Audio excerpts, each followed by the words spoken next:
Break के बाद आपका खैर मकदम है। जम्मू कश्मीर में कोविड वबा से मजीद 9 अफराद की मौत हुई है। एदाद-ओ-शुमार के मुताबिक यूटी में 385 नए मामले सामने आए हैं।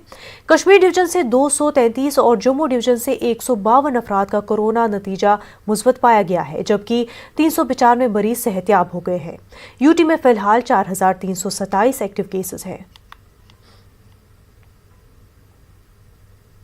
शोपियां के दूर दराज इलाके देवपुरा में फौज ने मेडिकल कैंप मुनक्किद किया। कई अफराद ने इस कैंप से इस्तिफादा किया। मरीजों में दवाइयां भी मुफ्त तकसीम की गई। इस मौके पर लोगों ने फौज का शुक्रिया अदा किया। वहाँ से घोड़े पर लाया गया, ये इनकी मेहरबानी है, यहाँ लाकर ये मुफ्त दवाई दे रहे।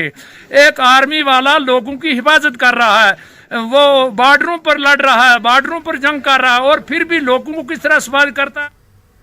कश्मीर न्यूज में वक्त हो गया है जेके राउंड अप का। टंगमर्ग पुलिस ने एसएसपी बारामूला की हिदायत पर कोरोना से बचने के खातिर इक्तिसादी तौर पर कमजोर लोगों में कोविड प्रोटेक्शन किट्स तकसीम किए। एसडीपीओ टंगमर्ग हिलाल खालिक ने किट्स तकसीम किए। एसएचओ टंगमर्ग, एसएचओ कुंजर, डीओ बाबरेशी और दीगर मौजूद थे। लोगों ने पुलिस का शुक्रिया अदा किया। महकमे रोड ट्रांसपोर्ट की तरफ से एआरटीओ कॉम्प्लेक्स कुलगाम में एक मेडिकल और जानकारी कैंप का एहतमाम किया गया। ड्राइवरों ने अपनी बीनाई और दीगर अमराज का टेस्ट कराया। ट्रैफिक कवानीन के हवाले से जानकारी फराहम की गई। एआरटीओ कुलगाम डॉक्टर जुबैर अहमद और ब्लॉक मेडिकल ऑफिस का अमला भी मौजूद था।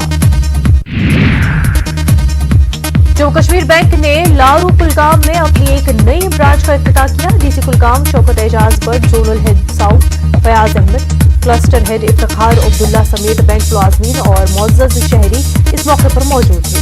डीसी ने बैंक ब्रांच को एक और संगमील करार दिया।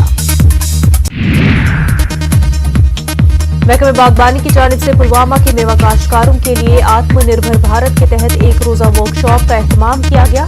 नफीद के जरिए मार्केटिंग की सहूलियात फराहम करने और इस सिलसिले में ऑनलाइन रजिस्ट्रेशन के हवाले से जानकारी दी गई। नफीद के अहदेदारों ने किसानों को नफीद की स्कीमों से वाकिफ कराया। कश्मीर न्यूज में फिलहाल इतना ही। मजीद खबरों के लिए आप लॉग इन कर सकते हैं हमारी वेबसाइट news18.com पर। आदाब।